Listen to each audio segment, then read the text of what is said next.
The lobby camera had been running for 11 months without anyone watching the overnight footage closely. That changed on a Tuesday morning in November when Raymond Giles, the regional director of Hargrove Property Group, arrived earlier than usual, a cup of coffee going cold in his hand, and pressed play on a 37-second clip his operations manager had flagged. What he saw made him set the cup down. He watched it twice. Then he watched it again. And what he thought he was looking at, the thing he had called a security violation, began to look like something else entirely. Something he had not been prepared to see at 7:15 in the morning in a glass office on the 14th floor of a building he had owned for 6 years. Marcus Webb did not know any of that was happening. He did not know a clip of him existed. He did not know his name had already been spoken in a conference room he had never entered. He was asleep in his car in the parking garage on level 2, the same car he had been sleeping in for the past 9 weeks, his security jacket folded under his head because the seat would not recline all the way.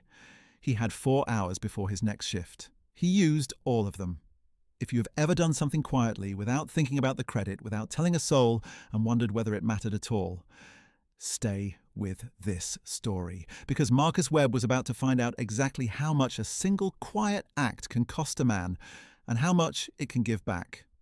Marcus had been working the overnight desk at Hargrove Tower for 8 months. The building was a 22-story glass and steel corporate address downtown, the kind of place that had a marble atrium and a reception desk that nobody sat at past 6 in the evening, where the cleaning crew finished by 10 and the last tenants rode the elevator down by midnight. After that, the building was his. Him. The monitors, the hum of the HVAC, and the slow passage of hours that felt nothing like sleep. He was 38 years old. He had a son named Darius who was 9, and Darius lived with his mother Cheryl in a 2-bedroom apartment across town, and Marcus paid what he could toward the child support every month, which was not always the full amount and was never nothing. He had lost his previous job at a logistics company 11 months earlier, a position that paid $19 an hour when the company consolidated its dispatch operation and his name was on the list. The security job paid $14.50. He had done the math carefully, twice, and the math said he could not afford his apartment, the child support, the car insurance, and food all at the same time on $14.50, so he had given up the apartment. He told Cheryl he was staying with a cousin. He told himself it was temporary. The car was a 2014 Civic with a cracked dashboard vent and a back seat cleared out entirely so he could stretch into it if he angled his legs right. He kept a gym bag in the trunk with 3 changes of clothes and a toiletry case, and he used the employee restroom on the 2nd floor of Hargrove Tower to shower each evening before his shift, coming out with his shirt tucked and his badge straight. He had a storage unit across town where the rest of his things lived in labelled boxes, a toaster, a lamp, a box of Darius's drawings from 1st grade that he had not been able to leave behind. He was clean. He was on time. He was professional. Nobody at Hargrove Tower knew. He talked to Darius on the phone most evenings around 6 before the shift started. Darius would talk about school, about whatever game he was playing, about the cafeteria food he did not like, and the teacher he did like. Marcus would listen and ask the right questions, and after they hung up, he would sit for a while in the car in the parking garage before he went in, his hands on the wheel, letting the call settle. He had not missed a phone call in 9 weeks. That was the thing he held on to. He had been working the overnight for 8 months, and in that time he had learned the rhythms of the building the way you learn a person. The way certain elevator doors took an extra second to open on the 6th floor, the way the loading dock latch rattled in wind from the north, the way the marble lobby floor held cold in a way that the carpeted upper floors did not. He learned that the vestibule between the revolving door and the inner lobby doors was never entirely heated, and that on cold nights the gap at the bottom of the inner door let in a thin draft that travelled the full width of the reception area. He learned that the vending machine on the 3rd floor would dispense the second item in row C for free if you pressed the button twice fast, and that the small accounting firm on the 4th floor left a box of granola bars in the break room for anyone who needed one. He had eaten granola bars at 2 in the morning more times than he could count, standing under the fluorescent light with the city quiet outside, and he had been grateful each time in a way that was simple and real. He noticed the woman for the first time on a Thursday night in September, 6 weeks before the morning Raymond Giles pressed play. She was sitting on the low concrete wall outside the building's main entrance, a grocery bag beside her and a wool cap pulled down over her ears. It was after midnight and the temperature had dropped into the low 40s, and the wind off the river had teeth. Marcus stepped outside for his perimeter check and saw her there and nodded, and she nodded back, and that was all. She was there when he went back inside. She was gone when he came out again an hour later. He thought about her on the walk back in. He had grown up in this city. He knew what the low concrete wall outside a corporate building meant at midnight, and what the grocery bag meant, and what it cost a person to sit that still in the cold. She came back the following Thursday. Same wall, same bag, same cap. This time he stopped. "You doing all right out here?" he said. She looked at him the way people who have been asked that question many times by strangers look at you, carefully, deciding what the question actually was. "I'm fine," she said. "Just resting. It's going to drop tonight," he said. Weather said 38 by 2. She looked at the sky the way people who sleep outside learn to look at it, not casually, but with the precision of someone for whom the sky is direct information. She said, "I know." He went back inside. At 1 in the morning he came out again, and she was still there, and the temperature on his phone read 39. And he stood for a moment, and then he went back in and did not say anything else because he had not yet figured out what he was going to do. Her name was Sylvia. He found that out the second week of October when she came back on a Tuesday and again on a Friday, and the pattern had shifted from a curiosity to something he thought about between his rounds. He had started leaving the side door propped for his perimeter checks without thinking much about why, and on the second Friday in October, when the temperature was 35 and the wind had picked up off the river, he held the door open a second longer and said, "There's a bench inside the vestibule, heated. Nobody comes through here past 10. She looked at him for a long moment. Then she said, "I don't want trouble for you." "There's no trouble," he said. "It's a bench." She came in. She sat on the wooden bench along the vestibule wall, both hands wrapped around the grocery bag in her lap, her back straight in the way of someone who is not entirely sure of the terms, and Marcus went back to his desk and let her be. He did not hover. He checked the cameras, logged his rounds, answered the phone when the cleaning crew on the 18th floor called about a spilled water cooler. At 2 in the morning he came back and offered her a cup of the coffee he made in the second-floor break room, the plain stuff in the can the cleaning crew left stocked, and she took it with both hands and said, "Thank you." Those were the only 2 words she said the rest of the night. When he came through at 4:30 she was asleep on the bench, the grocery bag tucked under her head, coat pulled up to her chin. He draped his spare jacket over her legs without waking her, moving carefully, the way you move around something finally at rest, and went back to his desk. That was the beginning. Over the following 6 weeks, she came 13 times. He learned her schedule the way you learn a weather pattern, from repetition and from what it meant when the pattern changed. On the nights she came, she arrived between 11 and midnight, accepted coffee, sat or slept until 4 or 5, and left before the morning shift arrived at 6. She never asked for anything beyond the bench and the coffee. She never left a trace that she had been there. He asked her name on her second visit. She said, "Sylvia." He said, "Marcus." She nodded, and that was the introduction. He learned other things in the way you learn things at 3 in the morning, with nowhere to be and nothing to perform. He learned she took her coffee with 1 sugar and preferred the paper cups over the foam ones because foam made the coffee taste like nothing. He started using the paper cups. Once on a night in late October, she arrived with a cut on her palm from a piece of broken glass she had stepped near, and he found the first aid kit in the operations room and cleaned the cut and wrapped it without making a production of it. She watched his hands and said, "You do this before?" And he said, "My son, he's 9. You learn." She looked at him then, really looked, and said, "What's his name?" And he said, "Darius." And she said, "That's a strong name." That had been the whole conversation, and somehow it had been enough. On the nights he could not offer her more than he already had, he left the side door unlatched. He kept the vestibule bench cleared of the parcels and miscellaneous items that migrated there during the day. He made extra coffee. He did not mention money again after the night she slid $1 back across the table and said, "I'm not charity, I just needed to sit down." He had put the $1 in his pocket and respected it, and that respect was its own kind of care. The lobby camera. There were 6 of them in the atrium and vestibule, mounted in corners, running on a continuous 24-hour loop that fed to a server in the building's operations room. The footage was reviewed when something was flagged, which in 8 months of Marcus's tenure had happened twice. Nobody had reason to pull the overnight footage.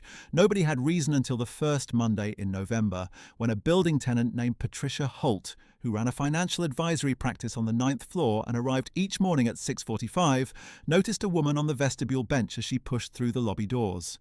The woman was already gone by the time Patricia reached the desk to ask about her. She mentioned it in passing to the building's operations manager, Dennis Chu, more as a note than a complaint. Dennis pulled the clip to see what she was talking about. It was 37 seconds long. It showed Marcus Webb in his security uniform, draping a jacket over a sleeping woman without waking her and walking back to his desk. Dennis had taken a screenshot. He sent it to Raymond Giles with a subject line that read, "Overnight security. Possible policy issue. Your call." Raymond received the email at 6:58 and opened it in his car in the parking garage. He read it twice before he got out. By 7:15 he was at his desk pressing play. Sylvia May Watkins was 54 years old. She had grown up in this city and worked for 22 years as a licensed practical nurse at a pediatric clinic 3 miles from Hargrove Tower. She had been good at it, the kind of good that lives in the hands, quick and sure and trusted by children who were frightened. 3 years earlier, a cardiac event had caught her at her workstation on a Tuesday afternoon, and she had woken up in a hospital bed with monitors on her chest and a bill arriving in 30 days that her clinic insurance had covered only in part. She had made the payments faithfully for 2 years, then lost her position when the clinic was absorbed by a larger health group that brought its own staff. The debt collectors came for the balance within 60 days. The house went first, then the apartment. Then the shelter's 90-day limit came and went. She had a daughter in Atlanta who called on Sundays, a woman named Kezia, who was 31 and good and worried. And Sylvia answered those calls and said she was fine because she was not ready for Kezia to know. Marcus did not know any of that. He knew she was careful and quiet and asked for nothing and left things as she found them. He knew she lit up when she talked about her work, not performed light, the specific light of someone describing something they understood in a deep and embodied way.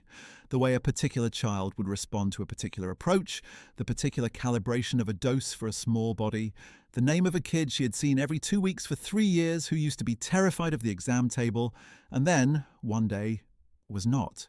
He knew that when she talked about it, past tense, there was a quality to the silence after that was not acceptance. It was inventory. It was the silence of someone who had not stopped wanting to go back. There was a second camera clip Dennis had not sent to Raymond. He had not thought it was relevant to the policy question. Shot from the upper lobby angle on a night in late October, it showed Marcus at 3 a.m. sitting on the vestibule floor beside the bench with his back against the wall. Legs stretched out, head tilted back. He may have been asleep. What was clear was that he had chosen not to return to his desk. He had finished his rounds and come back and sat down beside her, present without crowding her, the way you keep watch over something that matters. Raymond watched the first clip 3 times, then he sent Dennis a message. Pull everything overnight from the past 6 weeks. All cameras. I want to see it before 10. Dennis compiled it and sent it at 9:40. Raymond closed his office door and watched for 50 minutes without answering his phone or responding to his assistant's knock. What he was watching was a man working alone in the quiet of a building he did not own, doing a job that paid him $14.50 an hour, and folding that job around the simple human fact of a woman who was cold and needed to sit down. He watched Marcus clean the cut on her hand. He watched Marcus carry a cup of coffee carefully through the empty lobby.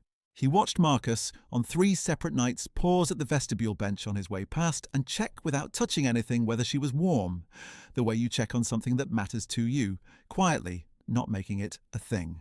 Raymond Giles was 56 years old.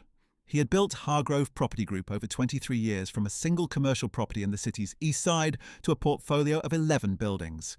He had grown up in this city too, 4 miles from the neighbourhood where Sylvia May Watkins had grown up, which was not a fact he knew yet and which would matter to him when he did. He had grown up poor here, had carried a bus pass and worn the same sneakers for a year and a half, had worked overnight security for 14 months at the age of 22 in a building smaller than Hargrove Tower, trying to save enough to put down on his first property. He knew the granola bar in the break room at 2 a.m. He knew the weight of the building at 3, the specific kind of quiet that was not peaceful but empty, and what it meant to earn $14 an hour in a space that represented 20 million. He remembered what it was like to have the building to yourself at 3 a.m. He remembered what it cost to carry the end of the month in silence. He had not thought about any of that in a long time. He was thinking about it now with a precision that surprised him, as though the footage had found something stored carefully away and returned it without asking. He called Dennis at 10:15. "I want to meet with Webb tonight. Not a disciplinary, just a meeting, 9 o'clock before his shift. I'll be there."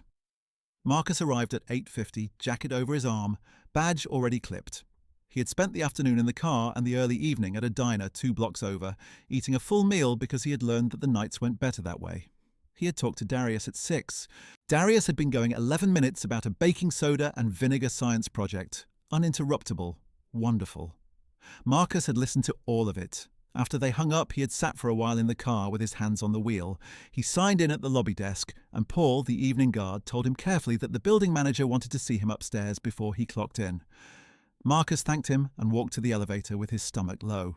He knew, in the specific way you know when the ground has shifted, that the vestibule was not going to be a secret anymore. He thought about Sylvia. He thought about whether she would come tonight and whether he would still be employed when she arrived. The elevator opened on 14. The door to the Hargrove property suite was unlocked. Marcus knocked on the inner office door, and a man he had never met opened it and said, "Marcus, come in." Raymond Giles was not what Marcus had expected. He had expected Dennis Chu and someone from HR and a form with his name on it. The man who extended his hand was tall and direct, and wore his age in his face without apology. The office was plain for its floor, no artwork on the walls he could see, just the desk and the window and the city beyond it, dark and lit up at the same time. Raymond gestured to the chair across the desk and said, "Sit down. I wanted to talk to you before anything else happened." Marcus sat. He held his jacket across his knees and said nothing. Raymond set a printed still from the lobby camera on the desk between them.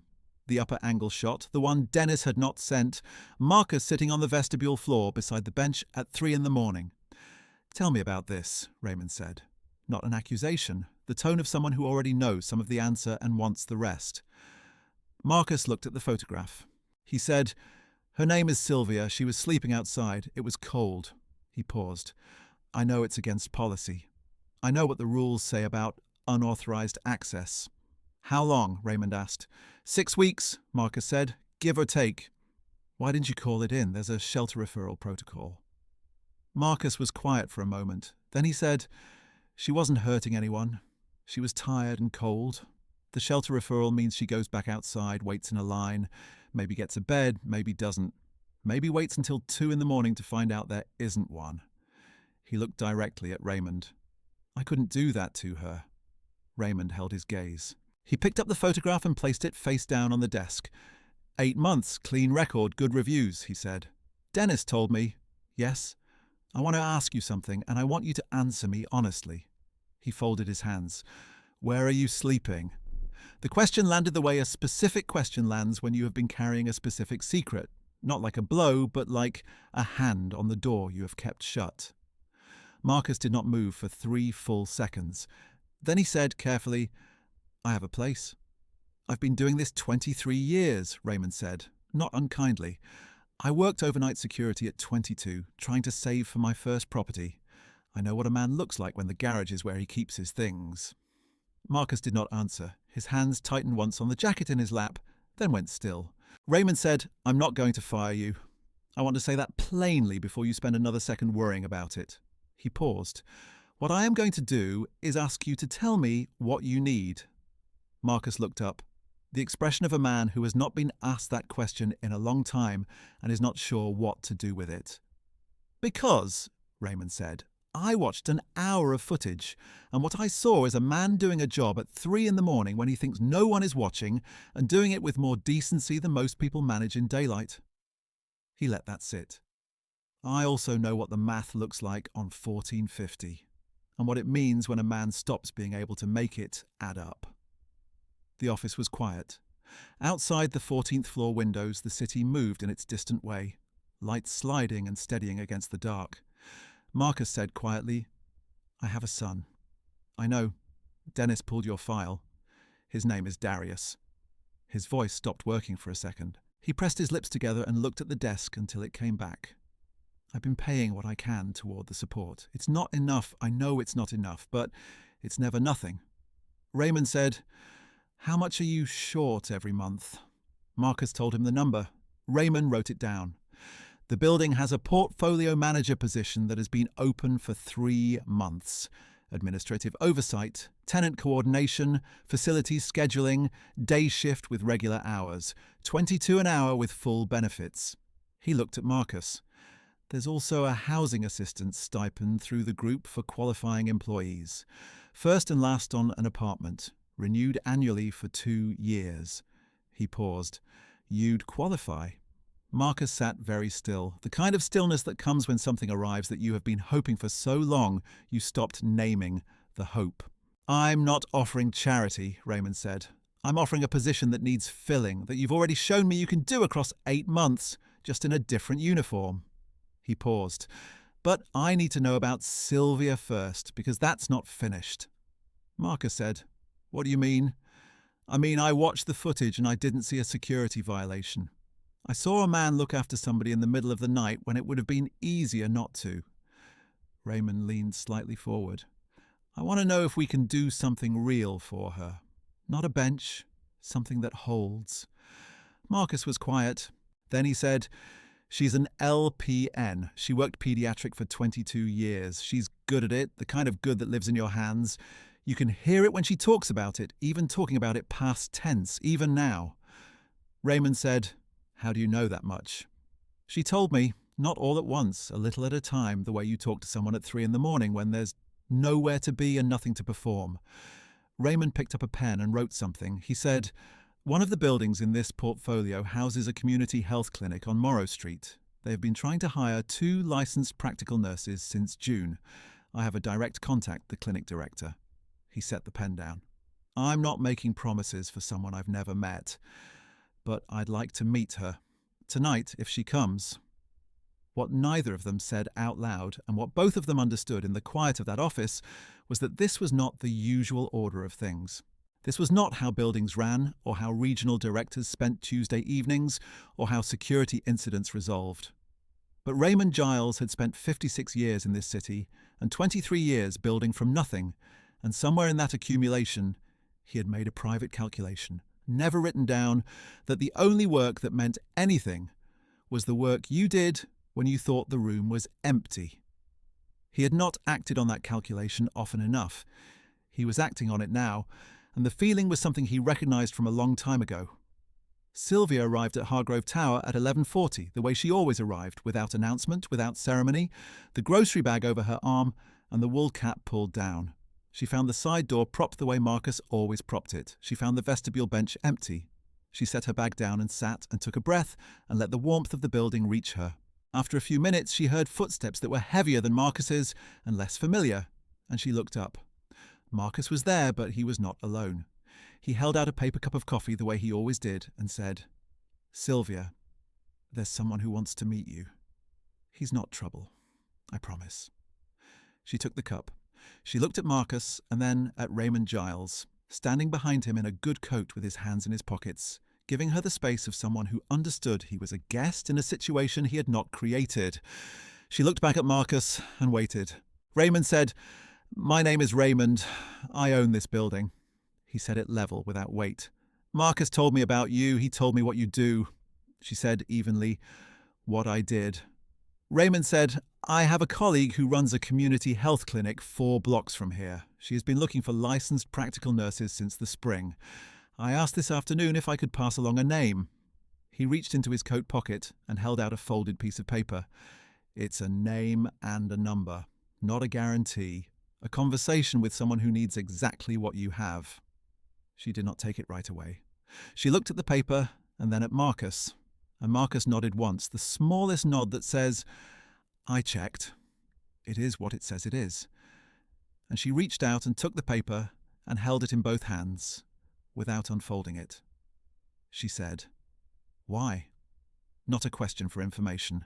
The question underneath, the one people ask when something is offered freely and they have lived long enough to know that freely is a word that requires checking. Raymond said, Because Marcus told me you were good at it. That was enough for me. He paused.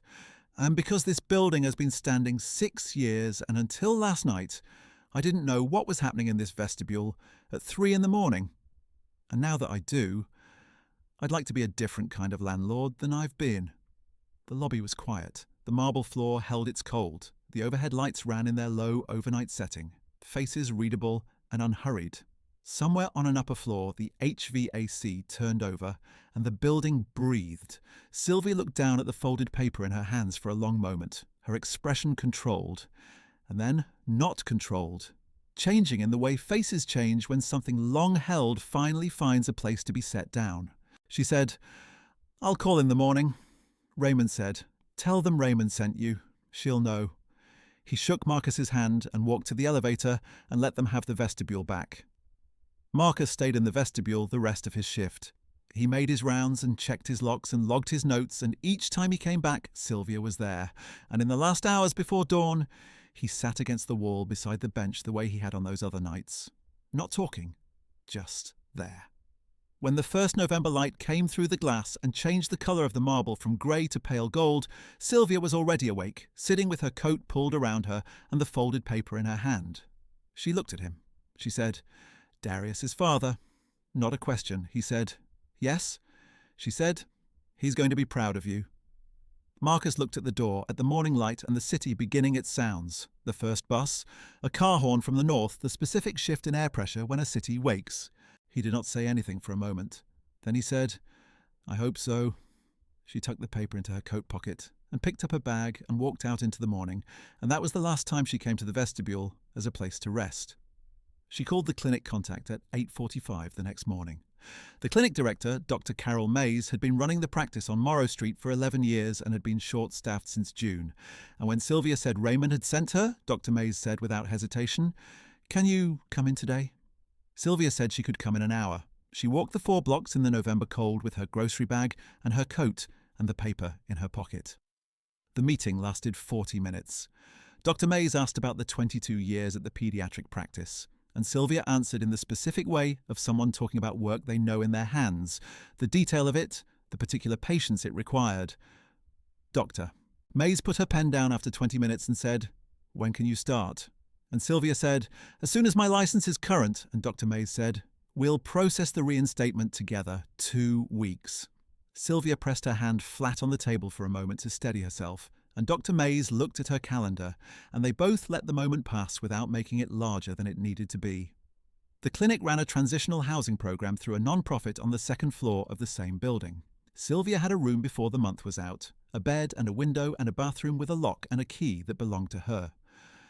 Marcus started the portfolio coordinator position the following week. Day shift, regular hours, benefits, the housing assistance stipend.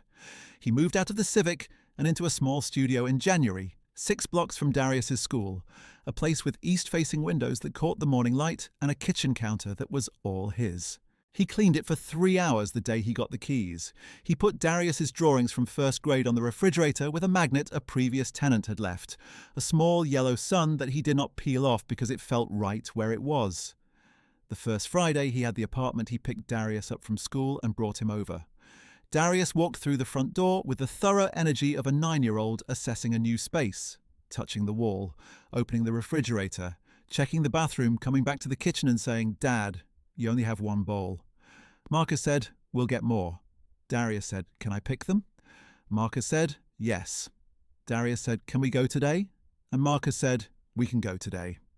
They went to a discount home goods store 4 blocks away, and Darius went straight to the kitchenware section with the focused energy of someone who has been given a task he takes seriously. He spent 4 minutes reviewing options before pulling a bowl from the second shelf. It was blue, wide and solid, heavier than it needed to be, the kind that sits flat and does not tip over. He held it up and said, "This one." Very decided about it, Marcus paid $4 and carried it out in a bag. That evening, while Darius watched television on the floor with a blanket over his legs, Marcus set the bowl on the white laminate counter and stood looking at it in the kitchen light. Blue against the white. Solid. Chosen by his son. He thought about the lobby camera running its quiet record on a server in a building 4 miles away, the footage that had existed for weeks without anyone asking it to matter, the 37 seconds of a man doing a quiet thing in the dark of an empty building when he thought no one was watching. He hadn't done it for the camera. He had not done it for Raymond Giles or Dennis Chu or the ninth-floor tenant who had glanced through the glass on a Monday morning and mentioned it in passing. He had done it because he had grown up in this city and he knew what the low concrete wall meant at midnight, and because he was sleeping in his car 9 weeks into a situation he had not planned for, and he understood what it meant to need to sit down. He had done it because that was who he was, and who he was did not change because nobody was watching. It never had. The world keeps its own record. Not always on the timeline you would have chosen, not always through the door you expected, but it keeps it. Kindness done in the dark has a way of finding the light. He put the bowl in the cabinet and went and sat down beside his son on the floor, their shoulders touching, the television bright against the dark window. The drawings from first grade were on the refrigerator. The bowl was in the cabinet. Outside, the city ran on in its noise and rush. Inside, it was warm and quiet and enough. Have you ever seen someone do a small, quiet thing for a stranger that ended up meaning everything? Tell us in the comments because this community understands. And if stories like this one stay with you, our most recent video is right there waiting.